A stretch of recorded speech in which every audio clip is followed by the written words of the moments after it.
Assalamualaikum warahmatullahi wabarakatuh. Salam sejahtera bagi kita semua. Perkenalkan, nama saya Viana Nalia yang biasa dipanggil Vina. Saya merupakan lulusan baru dari Institut Teknologi dan Bisnis Asia Malang dengan gelar Sarjana Manajemen.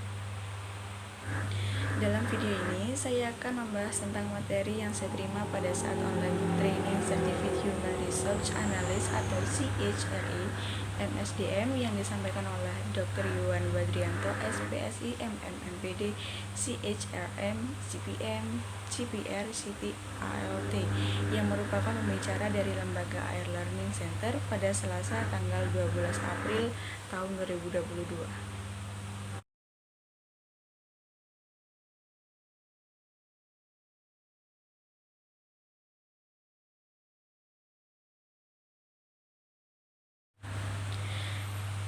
Di dalam pelatihan membahas beberapa materi.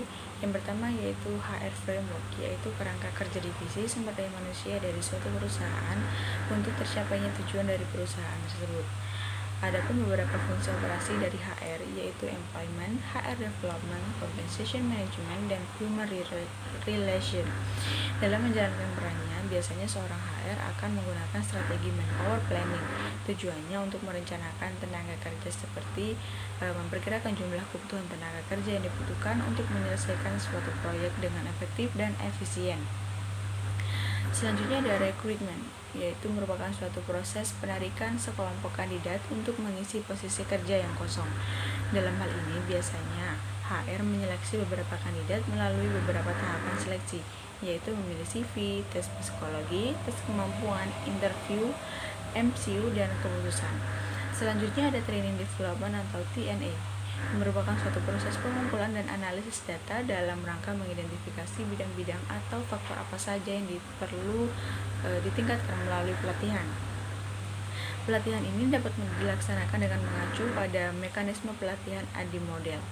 Selanjutnya ada hubungan industrial yang merupakan perjanjian kerja menurut pasal 1601 AKUH Perdata adalah suatu persetujuan bahwa pihak ke-1 yaitu buruh atau pekerja mengikatkan diri untuk menyerahkan tenaganya kepada pihak lain yaitu majikan atau pengusaha dengan upah selama waktu tertentu. Menurut Undang-Undang Nomor 13 Tahun 2003 Pasal 1 Ayat 14 tentang ketenagakerjaan, perjanjian kerja adalah perjanjian antara pekerja atau buruh dengan pengusaha atau pemberi kerja yang memuat syarat-syarat kerja, hak dan kewajiban para pihak. Adapun dua jenis perjanjian yaitu material dan formil yang masing-masing disesuaikan berdasarkan pasal 52 ayat 1 Undang-Undang Ketenagakerjaan ayat 13 tahun 2003 dan pasal 54 ayat 1 Undang-Undang Ketenagakerjaan tahun 2003. Selanjutnya ada HR branding. Sebagai seorang HR perlu memperhatikan beberapa hal agar tidak selalu memiliki nilai negatif dari para karyawannya, karena seringkali HR dibenci karyawan, yang salah satunya dikarenakan HR dinilai tidak jujur dan pilih kasih. Maka dari itu perlunya perbaikan dalam kinerja sebagai HR. Selanjutnya ada strategi SDM yang biasa digunakan di Indonesia.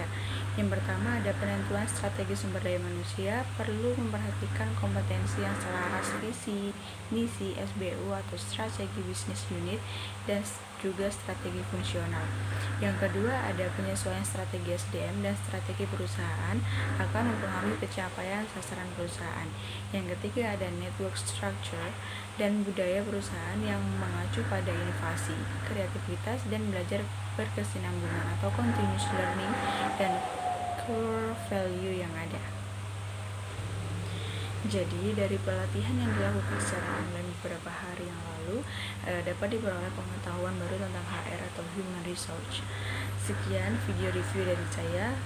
Terima kasih atas perhatiannya dan wassalamualaikum warahmatullahi wabarakatuh.